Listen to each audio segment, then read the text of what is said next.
नमस्कार साथियों, बिहार शिक्षक भर्ती बीपीएससी टीआरई 4.0 के लिए जनरल स्टडीज़ टेस्ट नंबर 3 के आंसर की को यहाँ पर डिस्कस करेंगे। यह टेस्ट आप सभी अभ्यर्थियों को 30 मार्च 2025 को सुबह 10 बजे दिया गया था, जिसमें आपके 40 प्रश्न दिए गए थे आपको कुल। तो आइए आपका जो आंसर की है टेस्ट का देखते हैं, और आप साथ में कमेंट कर दीजिएगा लास्ट में सेशन ख़त्म होने के बाद कि आपके 40 में से कुल कितने प्रश्न सही हुए हैं। और यहाँ पर अगर हम बात करें तो पीआरटी के लिए 6 से 8, टीजीटी और पीजीटी अभ्यर्थियों के लिए यह टेस्ट आयोजित किया गया था। कुल मिलाकर 40 प्रश्न आपको दिए गए थे। अधिकतम जो समय था 40 मिनट, 30 मार्च 2025 को। इसके अलावा जो पीआरटी के 1 से 5 के जो अभ्यर्थी हैं बीपीएससी टीआरई 4.0 की तैयारी कर रहे हैं, तो आपका टेस्ट नंबर 4, 3 टेस्ट आपका फुल टेस्ट 3 हो चुका है। चौथे नंबर का जो टेस्ट है ये आपका 6 अप्रैल 2025 को आयोजित किया जाएगा, जिसका आप जो सिलेबस है वो देख सकते हैं। कमेंट में हम इसका जो वीडियो है उसको पिन कर देंगे, तो आप कमेंट में जाकर सिलेबस को देख लीजिएगा 6 अप्रैल 2025 वाले पीआरटी टेस्ट के लिए, जिसमें आपका फुल सेगमेंट में 120 प्रश्नों का आपका सेट होगा। और यह कुल मिलाकर फुल लेंथ में चौथे नंबर का टेस्ट होगा जो हम पीआरटी के लिए कराएंगे। इससे पहले 3 टेस्ट और भी हो चुके हैं, जिन्हें आप जो है टेस्ट सीरीज़ वाले ग्रुप में जाकर अटेम्प्ट कर सकते हैं, जिसका लिंक आपको नीचे प्रोवाइड कर दिया जाएगा कमेंट सेक्शन में। सभी अभ्यर्थी लाइक कर दीजिएगा सेशन को, साथ में कमेंट भी कीजिएगा कि प्रश्नों का जो लेवल है वो आपको कैसा लगा। प्रश्न इस बार हमने आपको हिंदी और इंग्लिश दोनों में दिए थे, तो हिंदी और इंग्लिश दोनों मीडियम में आपको प्रश्न दिए गए थे। 48 से 54 तक करंट अफेयर्स था, जो कि आपको इंग्लिश में दिया था। इंग्लिश का मतलब है हिंदी इंग्लिश मिक्स करके दिया गया था। बाकी सब जो क्वेश्चन थे आपको हिंदी और अंग्रेजी दोनों में प्रोवाइड किए गए थे। चलिए, पहला प्रश्न आप सभी के सामने है। पहला प्रश्न है, एक दुकान में 2 पेंसिल और 3 रबड़ की कीमत 9 रुपये है। 4 पेंसिल और 6 रबर की कीमत 18 है। प्रत्येक पेंसिल और प्रत्येक रबर की कीमत यहाँ पर आपसे पूछा जा रहा है। तो पेंसिल को x मान लीजिए और जो रबर की कीमत उसको y मान लीजिए। तो 2x + 3y = 9 है। इसके अलावा 4 पेंसिल है यानी 4x है प्लस 6 रबर है, 6y है, बराबर 18 है। इसको आप 2 से विभाजित कर दीजिएगा तो कितना हो जाएगा। 2 से विभाजित करने पर 2x हो जाएगा, ये 6y हो जाएगा और 3y हो जाएगा और ये 9 हो जाएगा। तो कुल मिला के ये भी इक्वेशन क्या बन गया, 2x + 3y = 9। और यहाँ पर जब हम सॉल्व करेंगे तो ये भी कट जाएगा, ये भी कट जाएगा, ये भी कट जाएगा। इसका मतलब क्या है, ये कैसी जो है यहाँ पर क्या निकल के आ रहा है, तो ऐसे केस को हम बोलते हैं इन्फिनाइटली मेनी सोल्यूशन। तो यहाँ पर आपका जो आंसर निकल के आएगा वो इन्फिनाइटली मेनी सोल्यूशन होगा, इन्फिनाइटली मेनी सोल्यूशन होगा, क्योंकि विकल्प में आपको कहीं भी इन्फिनाइटली मेनी सोल्यूशन नहीं दिया गया है, अनंत हल नहीं दिया गया कहीं भी। आपको 3 यहाँ पर प्रकार दिए गए हैं, लेकिन यहाँ पर आपका अनंत हल होगा, और अनंत हल होने की वजह से इस प्रश्न का जो राइट आंसर है वो उपयुक्त में से कोई नहीं होगा। अगले प्रश्न की बात करते हैं। 4 बहनों की औसत आयु 7 वर्ष है, तो 4 × 7 = 28 हो गया। इसमें माँ की आयु को जोड़ दीजिए, यानी 4 के बाद एक माँ जुड़ गई, 5 लोग हो गए, तो औसत आयु 6 वर्ष बढ़ जाती है। यहाँ 7 वर्ष थी, यहाँ 6 वर्ष बढ़कर 13 वर्ष हो जाएगी। 7 और 6 13 हो जाएगा। ये टोटल कर दीजिए तो 5 × 13 = 65 वर्ष। माँ की आयु जो होगी वो क्या होगी, तो 65 में से 28 माइनस कर दीजिए तो 37 वर्ष आपको राइट आंसर मिल जाएगा। फिर बात करते हैं अगले प्रश्न का। 121 वर्ग मीटर आधार क्षेत्रफल और 23 मीटर ऊंचाई वाले लंब प्रिज्म का आयतन यहाँ पे आपसे पूछा जा रहा है। तो आपको राइट प्रिज्म या लंब प्रिज्म का आयतन की बात करें तो लंब प्रिज्म का आयतन का जो फार्मूला होता है वो होता है आधार क्षेत्रफल बेस एरिया गुणे ऊंचाई होता है। आधार क्षेत्रफल को ऊंचाई से मल्टीप्लाई कर दीजिए। आधार क्षेत्रफल आपका 121 वर्ग मीटर है, तो 121 मीटर स्क्वायर गुणे ऊंचाई कितना है, 23 मीटर है। आप इसको मल्टीप्लाई कर लेंगे तो आपका राइट आंसर आ जाएगा 2783 घन मीटर। तो 2783 मीटर क्यूब ये आपका आंसर आ जाएगा, जिसको हम 2783 घन मीटर कहेंगे। राइट आंसर यहाँ पर बी है। फिर बात करते हैं अगले प्रश्न का। 1 से 50 के बीच में कितनी अभाज्य संख्याएं आती हैं। आप सभी को मालूम है 1 से 50 में कितनी आती हैं, 15।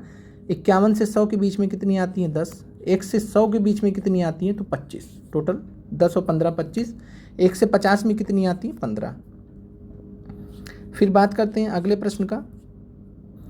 अगला प्रश्न आपके सामने है, कुछ इस प्रकार से दिया गया था, और ऐसे प्रश्न में आपको क्या करना रहता है, डेसिमल को हटाकर प्रोसेस करना रहता है। चूँकि यहाँ पर डेसिमल के बाद आप संख्या देखेंगे तो डेसिमल के बाद 1 2 3 4 और 8, 48, यानी डेसिमल के बाद जो संख्या है वो सेम है। सेम होने की वजह से जब आप डेसिमल यहाँ से हटाएंगे तो जो है ये आपका क्या निकल के आएगा, इस प्रकार से कुछ निकल कर आएगा।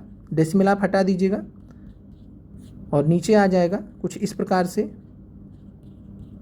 किसी संख्या के आगे कितना भी जीरो लगा हो उसकी कोई वैल्यू नहीं है। किसी भी संख्या के आगे कितना भी जीरो लगा उसकी कोई वैल्यू नहीं। इसका मतलब ये कितना लिखा जाएगा 1225 और ये कितना लिखा जाएगा 5329। इसको जब हम सॉल्व करेंगे तो 35 होता है 1225, 35 स्क्वायर होता है 1225 का, 73 स्क्वायर होता है 5329 का। तो 35/73 इस प्रश्न का राइट आंसर आ जाएगा। अगला प्रश्न आपका है एक्स वाई जेड धनात्मक वास्तविक संख्याएं हैं। तो यहाँ पर जैसे स्क्वायर होता है, जैसे घन होता है, वैसे यहाँ पर 5 पावर लगा हुआ है। तो 5 स्क्वायर रूट पे लगा हुआ है 31, 25, एक्स के पावर 10, वाई के पावर 5, जेड के पावर 10। ऐसे प्रश्न को कैसे सॉल्व करेंगे, तो यहाँ पर आपको जो है 5 का जोड़ा बनाना है। कुल मिलाकर 5 का जोड़ा बनाना है। जैसे मान लीजिए आपके पास यहाँ पर इस तरीके से दिया है, जहाँ कुछ नहीं दिया रहता उसका मतलब 2 लगा है। 2 मतलब स्क्वायर रूट आपको निकालना है। इसका मतलब है कि इसको कैसे निकालते हैं, तो 10 गुणे 10 कर दीजिए और एक 10 यहाँ पर बाहर आ जाएगा, तो 10 आपका आंसर हो जाएगा। तो एक जोड़ा यहाँ पर बाहर निकाल लिए, 2 का जोड़ा बनाएंगे। ऐसे केस में जब 5 लगा होगा तो हमें 5 के पेयर में बनाना होगा। कैसे बनाएंगे, तो इस प्रकार से यहाँ पर हम बनाएंगे। 3125 को क्या लिख सकते हैं, 5 के पावर 5 सॉल्व कर लीजिएगा, 5 के पावर 5 लिख सकते हैं। एक्स के पावर 10 को क्या लिख सकते हैं, तो एक्स स्क्वायर के पावर 5 लिख सकते हैं। वाई के पावर 5 को तो वाई के पावर 5 ही लिख सकते हैं। इस प्रकार से जेड के पावर 10 की बात करें तो जेड के पावर 2 गुणे 5, तो 5 के क्रम में हमने अलग कर लिया है। जब 5 अप्लाई होगा यहाँ पर तो अगले में आपका जो आंसर आएगा 5 के पावर 5 है, जब बाहर आएगा तो केवल 5 बचेगा। यहाँ पर एक्स स्क्वायर के पावर 5 है, बाहर आएगा तो केवल एक्स स्क्वायर बचेगा। यहाँ वाई के पावर 5 है, बाहर आएगा तो केवल वाई बचेगा। जेड स्क्वायर के पावर 5 है, बाहर आएगा तो जेड स्क्वायर बचेगा। तो 5 x square y z square right answer है। तो 5 x square y z square इस प्रश्न का राइट आंसर है। फिर बात करते हैं अगले प्रश्न का। 3 tan थीटा बराबर 4 है। तो आपको जो है यहाँ पर कुछ वैल्यूज़ निकालनी है। तो tan थीटा बराबर कितना हो जाएगा, 4/3। यहाँ पर आप इस तरीके से निकाल सकते हैं। परपेंडिकुलर अपान बेस होता है, परपेंडिकुलर दिया गया है 4, बेस गया है 3, ये कितना हो जाएगा 5 हो जाएगा। पाइथागोरस ट्रिपलेट के माध्यम से भी आप इसको समझ सकते हैं। तो ये 4 है, ये 3 है। 4 का स्क्वायर प्लस 3 का स्क्वायर 5 के स्क्वायर के बराबर होता है। तो ये 4 है, ये 3 है, तो ये साइड 5 हो जाएगी। आप सॉल्व भी कर सकते हैं। अब यहाँ पर 3 साइन थीटा की बात करें तो यहाँ पर आप वैल्यू रख दीजिए। साइन थीटा की वैल्यू क्या हो जाएगी, तो साइन थीटा का मान होता है परपेंडिकुलर अपान हाइपोटेन्यूज। तो साइन थीटा बराबर क्या होता है, p/h होता है।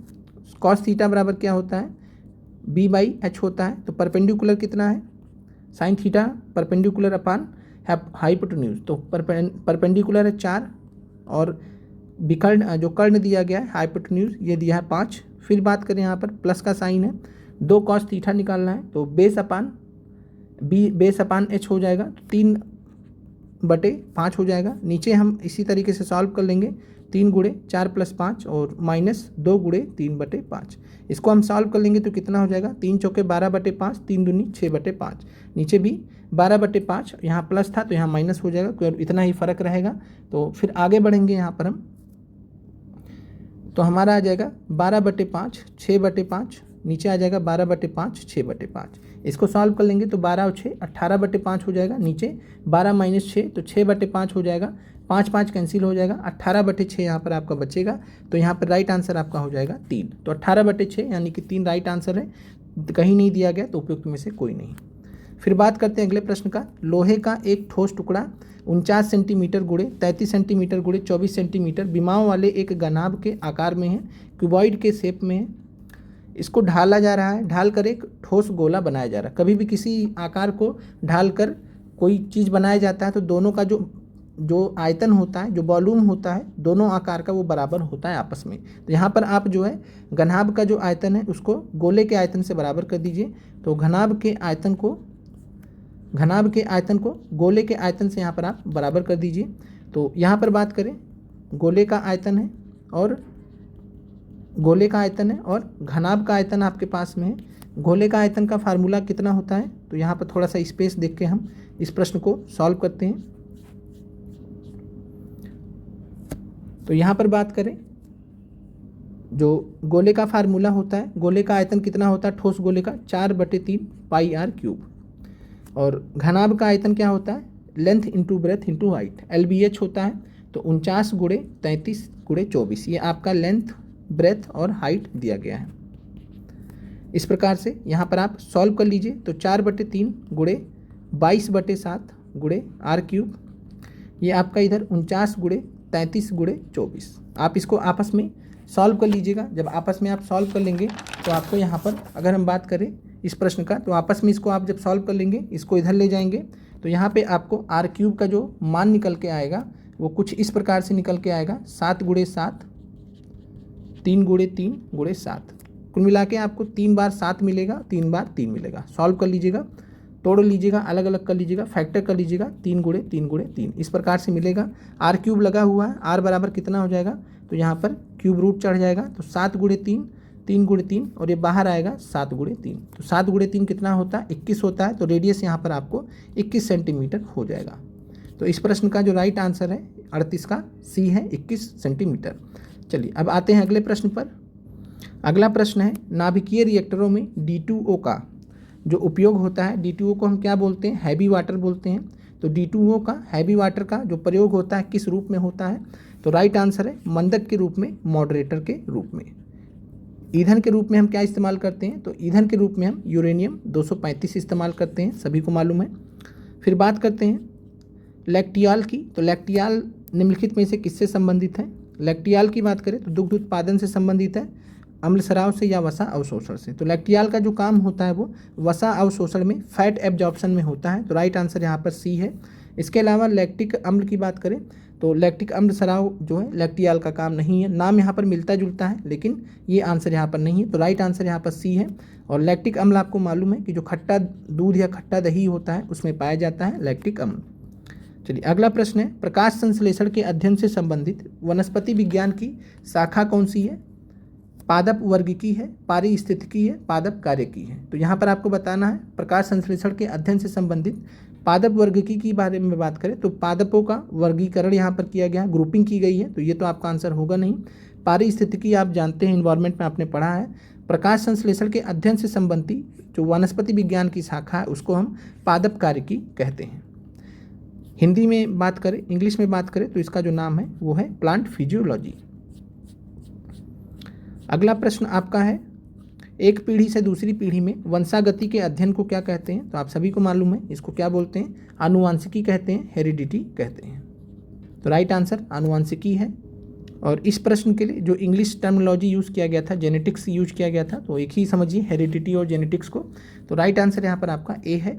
फिर बात करते हैं अगले प्रश्न का, लेग्यूमिनस पौधों में, तो जो लेग्यूमिनस प्लांट होते हैं जिनमें नाइट्रोजन स्थिरीकरण होता है, तो नाइट्रोजन स्थिरीकरण के लिए कौन सा वर्णक, कौन सा पिगमेंट आवश्यक होता है, तो इसमें बात करें तो लेग हेमोग्लोबिन होता है। लेग्यूमिनस प्लांट्स को हम कुछ इस तरीके से लिखते हैं, लेग्यूमिनस। आप हेमोग्लोबिन में लेग वर्ड लगा दीजिए, हेमोग्लोबिन में लेग वर्ड लगा दीजिए, आपको यहाँ पर लेग्यूमिनस पौधों में नाइट्रोजन स्थिरीकरण के लिए वर्णक का नाम मिल जाएगा। तो लेग आगे वर्ड लगा दीजिए, बस इतना करना है आपको। लेग हेमोग्लोबिन आपका राइट आंसर है।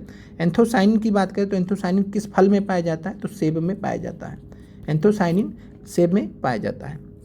फिर बात करते हैं वह एंजाइम जो हमारे मुंह में भोजन के साथ मिल जाता है उसे हम क्या कहते हैं, तो वह एंजाइम जो हमारे मुंह में भोजन के साथ मिल जाता है, लार में, सलाइवा में पाया जाता है, salivary amylase. Right answer salivary gland के द्वारा जो स्रावित किया जाता है जिसको हम सलेवरी एमाइलेज बोलते हैं। तो राइट आंसर यहाँ पर सी है। पेप्सिन की बात करें तो पेप्सिन क्या है, प्रोटीन हार्मोन है। पेप्सिन क्या है, प्रोटीन हार्मोन है। और प्रोटीन हार्मोन पेप्सिन कहाँ से जो है स्रावित होता है, तो पेप्सिन नामक प्रोटीन हार्मोन जो है ये पेट से, स्टोमक से स्रावित होता है। स्टोमक में कहाँ से, तो गैस्ट्रिक ग्लैंड के द्वारा, गैस्ट्रिक ग्लैंड के द्वारा ये उत्पन्न किया जाता है। तो गैस्ट्रिक ग्लैंड के द्वारा इसका श्रावण किया जाता है। फिर बात करें इसके अलावा आपको ट्रिप्सिन याद रखना है। ट्रिप्सिन की बात करें तो ट्रिप्सिन का श्रावण कौन करता है, तो ट्रिप्सिन जो है पैनक्रियास में पाया जाता है। पैनक्रियास से इसका श्रावण होता है, अग्नाशय जिसको बोलते हैं। तो ट्रिप्सिन जब आपसे पूछेगा तो पैनक्रियास से, पेप्सिन जब आपसे पूछेगा स्टोमक या पेट से। चलिए अगले प्रश्न पर चलते हैं। अगला प्रश्न आपके सामने है, जल परागित पुष्पों में water pollinated flowers, water pollinated flowers में परागकण के बारे में पूछा गया, तो यहाँ पे आपको 3 चीज़ें ध्यान रखनी प्रश्न में। तो जल परागित पुष्पों में जो परागकण होते हैं वो सूखे होते हैं, पहला चीज़। दूसरा चीज़ होता है चिपचिपे किसमें होते हैं, तो किस प्रकार के पुष्पों में परागकण चिपचिपे होते हैं, तो नोट कर लीजिएगा कि इंसेक्ट पॉलिनेटेड फ्लावर्स में, इंसेक्ट पॉलिनेटेड फ्लावर्स में, इंसेक्ट पॉलिनेटेड फ्लावर्स में होते हैं, जिसको हम कीट परागित पुष्प कहते हैं। तो कीट द्वारा परागित पुष्प होते हैं, उनमें जो परागकण होते हैं वो कैसे होते हैं, चिपचिपे होते हैं, ताकि कीट जो है जाके उससे चिपक पाए। फिर हल्के और चिकने किस केस में होते हैं, तो हल्के और चिकने के लिए लिख लीजिए कि जो वायु परागित पुष्प होते हैं, वायु परागित पुष्प होते हैं, यानी वायु के द्वारा जिन पुष्पों में परागण होता है, तो वायु परागित जो पुष्प होते हैं विंड पॉलिनेटेड फ्लावर्स। तो विंड पॉलिनेटेड फ्लावर्स में जो परागकण होते हैं वो कैसे होते हैं, हल्के, लाइट और स्मूथ होते हैं। तो ये 3 चीज़ें आपको क्लियर होनी चाहिए, अगली बार आपसे कुछ भी पूछे तो आप बता पाएँ। अगला प्रश्न आपके सामने है, जो है कौन सा ग्लैंड है जो इंडोक्राइन और एक्सोक्राइन फंक्शन दोनों करता है, यानी कि अंतःस्रावी और बाह्यस्रावी के रूप में दोनों कार्य करता है, जिसको हम मिक्स ग्लैंड या मिश्रित ग्रंथि भी कहते हैं। तो मिश्रित ग्रंथि का यहाँ पर उदाहरण है अग्नाशय। थायराइड ग्लैंड की बात करें तो थायराइड ग्लैंड जो है ये थायरोक्सिन हार्मोन निकालता है। एड्रेनल की बात करें तो ये एड्रेनलिन हार्मोन निकालता है। और ये दोनों किस प्रकार के हार्मोन हैं, तो ये अंतःस्रावी हार्मोन के उदाहरण हैं। फिर बात करते हैं अगले प्रश्न का, enzyme which converts glucose into ethyl alcohol. तो कौन सा एंजाइम है जो ग्लूकोज को एथाइल एल्कोहल में कन्वर्ट कर देता है, तो उस एंजाइम को जो ग्लूकोज को एथाइल एल्कोहल में कन्वर्ट करता है उसको हम जाइमेस कहते हैं। माल्टेस का काम क्या है, तो माल्टेस का काम है माल्टोस को थोड़ा यहाँ पे फ़र्क है, यहाँ टेस है, यहाँ टोस है, तो माल्टोस को ये ग्लूकोज में तोड़ता है। तो माल्टोस को ग्लूकोज में कौन बदलता है, कौन सा एंजाइम, तो माल्टेस है। इसके अलावा और अब पीएच मान यहाँ पर जो है 7 से ज़्यादा होना चाहिए। तो माल्टेस जो है ग्लूकोज में बदलता है, माल्टोस ग्लूकोज में बदलता है माल्टेस के द्वारा, माल्टेस एंजाइम है। फिर यहाँ पर बात करें इन्वर्टेज का काम क्या होता है, तो इन्वर्टेज जो एंजाइम होता है, याद रखिएगा, ईस्ट में पाया जाता है। इन्वर्टेज एंजाइम ईस्ट में पाया जाता है। और इन्वर्टेज का काम क्या होता है, तो इन्वर्टेज का काम होता है सुक्रोज को ग्लूकोज में बदलना। तो सुक्रोज को ग्लूकोज में कौन बदलता है, सुक्रोज को ग्लूकोज में कौन बदलता है, तो आंसर आपका इन्वर्टेज है। अगला प्रश्न आपका है करंट अफेयर्स के प्रश्न है, काशी तमिल संगमम 3.0 का आयोजन कहाँ किया गया था, 15 से 24 फरवरी के बीच में। तो कोझिकोड केरल में, उज्जैन मध्य प्रदेश में, बनारस राइट आंसर है, वाराणसी उत्तर प्रदेश में काशी तमिल संगमम 3.0 का आयोजन किया गया था। काशी से आप इस प्रश्न का आंसर पकड़ सकते थे। फिर अगला है आपका, मुख्यमंत्री एन बीरेन सिंह के इस्तीफे के बाद किस राज्य में राष्ट्रपति शासन लागू किया गया, 13 फरवरी 2025। तो मुख्यमंत्री एन बीरेन सिंह के इस्तीफे के बाद आप सभी को मालूम है कि मुख्यमंत्री एन बीरेन सिंह कहाँ के मुख्यमंत्री थे, मणिपुर के थे, और मणिपुर में राष्ट्रपति शासन लागू कर दिया गया है 13 फरवरी 2025 को। कमेंट कीजिएगा कि मणिपुर में जो है राज्यपाल कौन थे जिन्होंने राष्ट्रपति शासन की अनुशंसा की थी। आपको मालूम है राज्यपाल जो है राष्ट्रपति शासन की अनुशंसा करता है, किससे करता है, राष्ट्रपति से करता है। तो राज्यपाल के जो है मतलब कह सकते हैं कि जानकारी पर ये किया जाता है। तो आपको बताना है कि राज्यपाल कौन है, ये आपसे पूछा जा सकता है, मणिपुर के, जिन्होंने राष्ट्रपति शासन लागू करने के लिए राष्ट्रपति को कहा था। फिर अगला प्रश्न आपका है, विश्व पुस्तक मेला NBT नेशनल बुक ट्रस्ट के द्वारा 2025 में कहाँ आयोजित किया गया है, तो विश्व पुस्तक मेला नई दिल्ली भारत में आयोजित किया गया है। फिर अगला प्रश्न है, किस राज्य सरकार ने नोदी बंधन, तो नदी को नोदी कहाँ कहा जाएगा, आप सभी को मालूम है पश्चिम बंगाल में, जैसे सपना को क्या बोला जाएगा, स्वप्ना।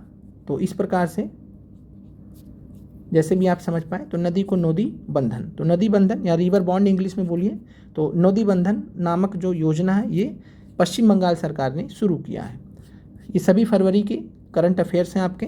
केंद्रीय बजट 2025 और 26 में किस राज्य में मखाना बोर्ड स्थापित करने की घोषणा की गई है, तो बिहार स्पेशल करंट अफेयर्स याद रखिएगा, पूछे जाने की प्रबल संभावना है। तो मखाना बोर्ड किस राज्य में स्थापित किए जाने की बात की गई है 2025-26 के केंद्रीय बजट में, तो ये यूनियन बजट में बिहार राज्य में। फिर बात करते हैं अगले प्रश्न की। अगला प्रश्न है, फरवरी 2025 में उत्तराखंड के बाद किस राज्य ने समान नागरिक संहिता UCC का मसौदा तैयार करने के लिए एक पैनल का गठन किया है, तो आपको बताना है कि किस राज्य में कुल मिलाकर दूसरा राज्य भारत का होगा जहां पर यूसीसी लगाने की तैयारी की जा रही है। तो सामान्य नागरिक संहिता जो है बात करें तो उत्तराखंड के बाद अब गुजरात में तैयारी की जा रही है और यहाँ पर फरवरी 2025 में मसौदा तैयार करने के लिए पैनल का गठन कर दिया गया है। कमेंट करके आप बताइएगा कि इस पैनल के अध्यक्ष कौन है। जो पैनल बनाया गया है सामान्य नागरिक संहिता पर जो है मसौदा तैयार करने के लिए गुजरात राज्य में, इस पैनल के अध्यक्ष कौन है। फिर अगला प्रश्न है, ट्रांसपेरेंसी इंटरनेशनल एक संस्था है। ट्रांसपेरेंसी इंटरनेशनल द्वारा जारी भ्रष्टाचार धारणा सूचकांक 2024 करप्शन परसेप्शन इंडेक्स जो कि फरवरी 2025 में जारी किया गया है। फरवरी 2025 में ये जारी किया गया। इसमें भारत की रैंक कितनी है तो 96 रैंक पर भारत स्थित है। इसके अलावा बात करें तो 180 नंबर पर जो है आप कमेंट कीजिएगा कि सबसे अंतिम पायदान पर कौन सा देश है। फिर बात करते हैं अगले प्रश्न का। कुछ भूगोल के प्रश्न यहाँ पर देख लेते हैं। सूर्य से पृथ्वी की दूरी यहाँ पर आपसे पूछी गई थी। तो जब आपसे मील में पूछेगा तो 93 मिलियन माइल आपको बताना। जब आपसे किलोमीटर में पूछेगा तो 150 मिलियन किलोमीटर। तो 150 मिलियन किलोमीटर कहिए या 93 मिलियन मील कहिए, दोनों एक ही बात है। फिर है चंद्रयान 3 चंद्रमा के किस भाग पर उतरा था। तो आप सभी को मालूम है दक्षिणी ध्रुव वाले भाग पर उतरा था, साउथ पोल में उतरा था। कब उतरा था? 23 अगस्त 2023 को। और 23 अगस्त 2024 को भारत सरकार ने पहली बार कौन सा दिवस मनाया है 23 अगस्त के दिन? तो नेशनल स्पेस डे, राष्ट्रीय अंतरिक्ष दिवस। नेशनल स्पेस डे भारत के सरकार के द्वारा सेलिब्रेट किया गया था 23 अगस्त को दक्षिण ध्रुव पर चंद्रयान 3 के उतरने के उपलक्ष्य में। फिर अगला प्रश्न है, रिक्टर स्केल किस मापक का पैमाना है? तो आसान प्रश्न आप सभी के लिए, भूकंप राइट आंसर है। फिर प्रश्न है, कुल जनसंख्या कुल क्षेत्रफल के अनुपात को क्या कहते हैं? तो जनसंख्या घनत्व जो है, जनसंख्या घनत्व जो होता है पॉपुलेशन डेंसिटी, ये होता कुल जनसंख्या बटे कुल क्षेत्रफल, और ये बराबर होता है जनसंख्या घनत्व के। फिर बात करते हैं कोयला नगरी किस संस्थान को कहते हैं? तो कोयला नगरी जो है धनबाद को कहते हैं, धनबाद को कोयला सिटी कहते हैं। फिर बात करते हैं शांत घाटी किस राज्य में स्थित है? केरल राज्य में शांत घाटी स्थित है। एनसीईआरटी से आपका ये प्रश्न है और टीआरई 3.0 री एग्जाम में पूछा गया था। आसान प्रश्न था शांत घाटी वाला, केरल में। और ये उससे पहले जीएस पार्ट सेकंड में जो कि आप यहाँ पर देख रहे हैं इसमें पूछा जा चुका था। फिर है जुब्बा साहनी बिहार स्पेशल का प्रश्न है, बिहार के किस जिले से संबंधित थे जिन्होंने स्वतंत्रता संग्राम या सेनानी के रूप में ख्याति प्राप्त थे? तो 1942 का जो हमने भारत छोड़ो आंदोलन आपको पढ़ाया, वहाँ पर हमने जुब्बा साहनी जी के बारे में चर्चा की है। कहाँ पर थे? तो जुब्बा साहनी जी कहाँ से बिलोंग करते हैं? तो वहीं पर जहाँ पर संदीप सर को डिस्ट्रिक्ट अलॉट हुआ है। संदीप सर को डिस्ट्रिक्ट अलॉट कहाँ पर हुआ है? मुजफ्फरपुर। फिर बात करते हैं निम्नलिखित में से कौन सा ऊर्जा का पारंपरिक स्रोत नहीं है? कोयला, प्राकृतिक गैस और पेट्रोलियम। रट लीजिए, कोयला, प्राकृतिक गैस और पेट्रोलियम। तो कोयला, प्राकृतिक गैस और पेट्रोलियम ये ऊर्जा के पारंपरिक स्रोत हैं, ऊर्जा के पारंपरिक स्रोत हैं। पवन, इसके अलावा कुछ भी आपको पूछेगा तो वो किस में चले जाएंगे? गैर परंपरागत स्रोत में, नॉन कन्वेंशनल एनर्जी में। तो कोयला, प्राकृतिक गैस और पेट्रोलियम ये कन्वेंशनल एनर्जी के उदाहरण हैं, कन्वेंशनल एनर्जी या पारंपरिक स्रोत के उदाहरण है। इसके अलावा कुछ भी हो वो आपका किस कैटेगरी में चला जाएगा? गैर परंपरागत स्रोत में, नॉन कन्वेंशनल सोर्स में। तो non conventional source of energy गैर परंपरागत स्रोत में है पवन ऊर्जा, राइट आंसर। अगला प्रश्न आपके सामने है, महात्मा गांधी का राजनीतिक गुरु कौन था? तो आपको अच्छे से पता है और यह प्रश्न आपको मालूम है टीआरई 3.0 एग्जाम में पूछा गया था। और ये पहले कहाँ पूछा गया? जीएस पार्ट सेकंड में। जीएस पार्ट सेकंड से हमने ये प्रश्न बनाए हैं आपके जितने भी, ये टीआरई 2 में प्रश्न आपका पूछा गया था। प्रश्न क्यों नहीं रिपीट होते आप सभी को मालूम है। और ये सब प्रश्न हमने आपको पहले भी कराए थे, टीआरई 3.0 एग्जाम के लिए भी कराए थे। डायरेक्ट आपको प्रश्न यहाँ से फंसा था, बाकी हमने अलग से पढ़ाया भी था। तो महात्मा गांधी जी के राजनीतिक गुरु थे गोपाल कृष्ण गोखले, गोपाल कृष्ण गोखले। तो राइट आंसर यहाँ पर उपयुक्त में से कोई नहीं है। कौन सी पुस्तक लिखी थी महात्मा गांधी जी ने? तो गोखले मेरे राजनीतिक गुरु, गोखले मेरे राजनीतिक गुरु नाम से पुस्तक लिखी थी महात्मा गांधी ने। क्यों लिखी थी? क्योंकि गोखले इनके राजनीतिक गुरु थे। फिर अगला प्रश्न है, चंपारण आने के लिए किसने गांधी जी को राजी करने का निर्णय लिया था? तो चंपारण आने के लिए गांधी जी को किसने राजी करने का निर्णय लिया था? ये लिया था राजकुमार शुक्ला ने। तो राजकुमार शुक्ला जी ने गांधी जी को चंपारण आने का न्योता दिया था, आप सभी को मालूम है, 1916 के लखनऊ अधिवेशन में। लखनऊ समझौता कब हुआ था? तो आप सभी को मालूम है, वर्ष 1916 में लखनऊ में कांग्रेस का अधिवेशन हुआ था अंबिका चरण मजूमदार की अध्यक्षता में। और यहाँ पर कांग्रेस और भारतीय राष्ट्रीय कांग्रेस और मुस्लिम लीग के बीच में एक समझौता होता है, मुस्लिम लीग के बीच में एक समझौता होता है जिसको हम बोलते हैं लखनऊ समझौता। तो कांग्रेस और मुस्लिम लीग के बीच में जो लखनऊ अधिवेशन में समझौता हुआ उसी को हम लखनऊ समझौता बोलते हैं। असहयोग आंदोलन को निलंबित कब किया गया था, सस्पेंड कब किया गया था? असहयोग आंदोलन 1 अगस्त 1922 को स्टार्ट हुआ, 1 अगस्त 1920 को स्टार्ट हुआ था। 12 अगस्त 1922 को महात्मा गांधी जी ने इसको वापस ले लिया था। तो 12 अगस्त 1922 यानी कि 1922 हमारा राइट आंसर है।